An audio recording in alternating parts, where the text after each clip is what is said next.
Hi, I'm Rotary Swing instructor Clay Ballard, and in this Rory McIlroy swing review, we're going to talk about one thing that every single great golfer in the history of the game has always been able to do, and that's control their club face through impact. That's one common thing that everyone has to be able to do to play great golf.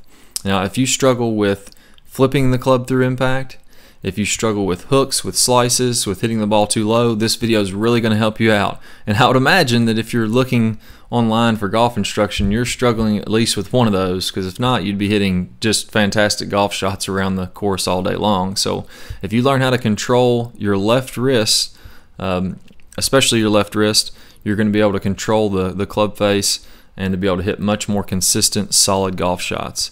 So first, let's start out by looking at Rory here on the left side of the screen. And for this video, we're going to pay particular attention to the Velcro logo that is on the back of your left wrist on your golf glove. So we could see his logo is kind of pointed out in front of his chest here, and he's about a little bit below waist high. He's got great lag here still, really built up a lot of lag, and he's got the club in a good position. Now let's watch that left wrist as he comes through impact. As he comes through impact, you'll notice that he's turning that left wrist. You can really see it here. He's turning that left wrist counterclockwise to square the face. And this is something that produces a lot of power, and it's very effortless power. So it doesn't take a lot of physical energy or a lot of physical force to be able to do this. A lot of this is done through centrifugal force of just letting that club head release by keeping the hands very, very soft. But now you'll notice at impact, now his logo on the Velcro of his glove is pointing toward the target. So he has essentially rolled his wrist counterclockwise to help square the face. You also notice that the logo, or if he had an arrow shooting out of this Velcro logo on the back of his left wrist, it would be facing straight ahead. So for those of you that would be cupping, your logo would be facing up toward the sky, and if you're really de-lofting the club, hitting it very, very low, then you could be bowing the wrist too much and having this logo pointing down toward the ground. I rarely see people that overbow their wrist through impact, but it does happen. Okay, so on the right side of the screen, this is a picture of me. I put on a golf glove, and this is like a knitting needle. I use these for putting to help for my alignment sometimes. I put a string time on there, but I've just Velcroed, or I've fastened the Velcro on my grip with the knitting needle under a little hole that's in the left side of my glove. So I'm going to go over the 4 basic movements of the left wrist and how these are going to affect the golf ball. So if you can imagine this needle, this blue needle that you see, is representing the angle of the face. So here my left arm is in a neutral position, and I'm using the natural loft of the club, and this blue needle is nice and flat. And again, this is just a representation. This is not exactly what's going on. The blue needle is not an exact representation of what the club face is doing, but it gives you an idea of how manipulating your wrist can change the club face.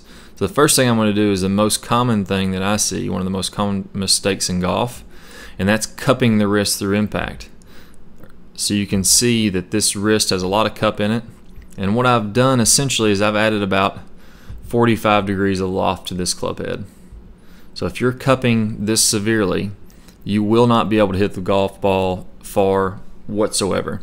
It doesn't matter if you have 200 miles an hour swing speed. If you're cupping like this, the ball is going to go too high and it's not going to get the distance.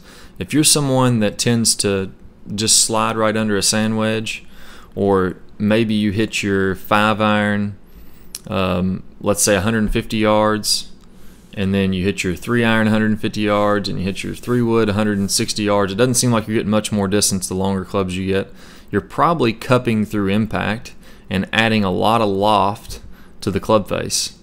And when you do this, you're just not going to get a lot of distance. Big time problem for people that struggle with distance is cupping the club face through impact. Now, the opposite of this is what you're going to need to feel for a while to improve this would be to bow the wrist through impact. Now, this is what I see most all really good golfers bow their wrist through impact somewhat, unless they have a real strong grip. We're not going to get into that on this video, but if you bow your wrist through impact, what you're essentially doing is de-lofting the club face. Now I've taken 20-30 degrees of loft off this club face. So I've taken a 8-iron and I've turned it into a 5-iron, and that's why the pros hit it so far, because they're de-lofting the club. If we were looking at Rory from face on, we would see that his wrist is slightly bowed. It wouldn't be nearly as bowed as mine is on the right side, but it would definitely be bowed, and he's de-lofting the club, and that's how you can hit an 8-iron 170 yards like the pros do.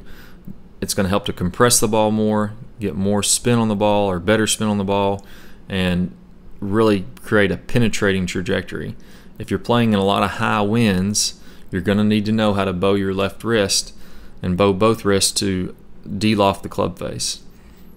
Now the last two ways to move your wrist would be counterclockwise, which now the needle is pointing behind my body. So the back of my left wrist would be pointing toward the left rough. And if I'm doing this, I'm going to struggle with hooks because it's closing the club face. And then the most common is opening, whoops, going the wrong way here, opening the club face. And now this needle is pointed over towards the right rough. So you've held the hands open the entire time. You haven't learned how to rotate your wrist counterclockwise, and you're blocking them and you're slicing them into the right over and over again. And that's what I see the majority of the time with your higher handicap golfers. They're going to leave this wrist open and never square the club face. You're not going to get that good compression on the ball if you're doing this. The club is essentially sliding across the ball, and you're losing a lot of distance when this happens. Now it's time to take action. Don't let another year pass and still be frustrated with your golf game. This is your year to beat all of your friends. Go to the description below and click the link to sign up for your free membership.